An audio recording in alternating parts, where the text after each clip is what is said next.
Hello everybody, welcome back to my channel and new blog. आज हम बात करने वाले हैं ना कि हर काम असंभव होता है और लगता है दूर से, जब तक कि उससे हम उस काम को करना चालू नहीं करते हैं। तो मैं एक प्रोफेशनल व्यक्ति हूँ। प्रोफेशनल मतलब मेरा प्रोफेशन है टीचिंग। तो हर रोज़ कुछ ना कुछ नई चुनौतियों का सामना करना पड़ता है और मेरा दिनचर्या भी बड़ा ही अलग है। बिल्कुल सुबह उठने का मन नहीं करता, लेकिन सुबह उठना पड़ता है। सुबह उठ करके नहा धो करके खाना पीना नाश्ता वगैरह रेडी करके और निकल पड़ते हैं स्कूल को। और फिर से यहाँ पर 7-8 घंटे स्कूल में रहने के बाद 7-8 घंटे स्कूल में रहने के बाद फिर से हम चल पड़ते हैं अपने घर को। लेकिन इस दौरान वापस जब जाते हैं तो और भी बहुत सारा काम होता है। स्कूल से जाने के बाद फिर से आकर के थोड़ा खेलना भी पड़ता है। बहुत सारे बच्चे उस साइड में देखिए खेल रहे हैं फुटबॉल, तो फिर से अभी हमको फुटबॉल भी खेलने आना है। फुटबॉल खेलने आएंगे, खेलना भी एक दिनचर्या है। फिर से नेक्स्ट डे के लिए हम रेडी होंगे। मैं अपने आप को तैयार करूँगा, लेसन प्लान करूँगा कि मुझे क्या क्या करना है। उस बीच में कुछ थोड़ा बहुत पढ़ भी लेना है जो मेरे आत्मा और मेरे दिल को सुकून देता है। कुछ किताबें पढ़ लेना, या तो फिर अधिकतर मैं एजुकेशन के बारे में पढ़ता हूँ, तो ये पढ़ लेना बहुत ज़रूरी है।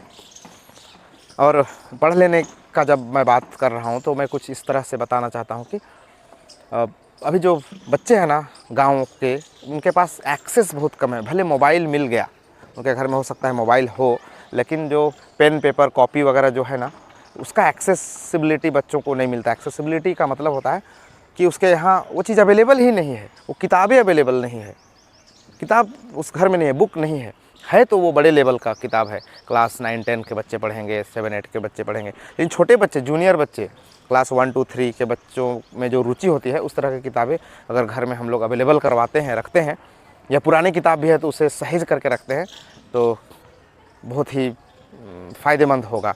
बच्चों में पढ़ने की रुचि जागेगी। बाल साहित्य जिसको हम बोलते हैं, बाल साहित्य, पहले हम जब छोटे थे ना तो बहुत सारा बाल साहित्य हुआ करता था जिसे हम पढ़ा करते थे। कुछ नाम अगर आपको याद है, आपने अगर अपने समय में कोई बाल साहित्य पढ़ा है तो आप ज़रूर हमें बताइए। बाल साहित्य मुझे चाचा चौधरी कॉमिक बुक आता था। बाल साहित्य तो नहीं बोलेंगे इसको एग्जैक्टली, लेकिन बच्चे पढ़ा करते थे बाल साहित्य। या फिर कहानियाँ होती थी, पंचतंत्र की कहानियाँ, और भी बहुत सारे किताब हैं जो हम लोग कहानी के रूप में पढ़ सकते हैं। और मेरा एक और ड्रीम है, मैं अपने गांव में एक छोटा लाइब्रेरी बनाना चाहता हूं। और अभी तक मैं लगभग 1000 बुक का कलेक्शन कर लिया हूं, पेटी में बांध करके रखा हूं। और उम्मीद है कि कभी ना कभी मैं अपने गाँव में, अपने घर में एक छोटा सा लाइब्रेरी बनाऊँ जहाँ पर छोटे छोटे बच्चे किताबों को पढ़ सके। मैं जब भी विज़िट करता हूँ, कहीं भी सस्ती किताबें मिलती है तो मैं ख़रीद लेता हूँ। एक वेबसाइट का नाम बताता हूँ, bookchor.com। एक वेबसाइट है bookchor.com, जहाँ पर आप पुरानी किताबों को भी ख़रीद सकते हैं। और ये bookchor.com में अलग अलग तरह की किताबें मिलती है। कहानी, बाल साहित्य, साइंस की किताबें, मैथ्स की किताबें, हर तरह की किताबें, मोटिवेशनल किताबें, साइंटिफिक बुक, रिसर्च वाला जो बुक है, सारे तरह का किताब मिलता है। तो मैं उसको यूज़ करता हूँ।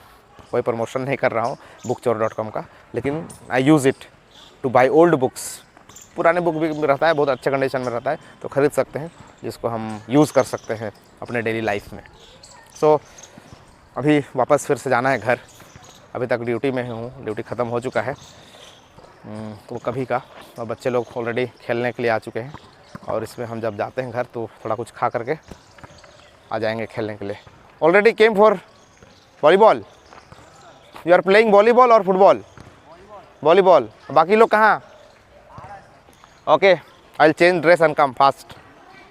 ठीक है, ड्रेस चेंज करके आते हैं। सो गेम्स के बाद मिलते हैं। कोई काम असंभव नहीं होता, संभव होता है एकदम। हर रोज़ मुझे लगता है कि ये काम होगा नहीं, लेकिन मैं काम करते रहने से वो हैबिट बन जाता है और काम अच्छा लगने लगता है। ओके, ले देखते हैं। Which game do you play? Basketball. No basketball? Where is key? Finally अंधेरा हो गया, फुटबॉल भी खेल लिए। और फुटबॉल के बाद मैं दिनचर्या दिखा रहा हूँ। ऑलरेडी डार्क है, फुटबॉल हो चुका है। फुटबॉल के बाद एक्सरसाइज भी हो ही गया। अब टाइम है 10 मिनट म्यूज़िक का।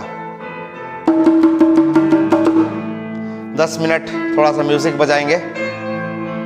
फ्रांसिस भाई म्यूज़िक बजा रहा है। कौन सा गाना है बंधु? कौन सा गाना है? सुनिए। रिदम बजाओ आप। नहीं कुछ मत बजाओ, कॉपीराइट आ जाता है भाई, हमको नहीं सुनना है गाना। तो आगे घर चलना है, नहाना धोना है, फिर से काम पे लग जाना है। आटा ख़त्म हो गया है, वो भी लाना है। इस वीडियो का एक ही मकसद है, दिखाना कि मेरा दिनचर्या या तो फिर डेली रूटीन कैसा होता है। आज मैं जैसा दिखा रहा हूँ लगभग ऐसा ही होता है सालों भर।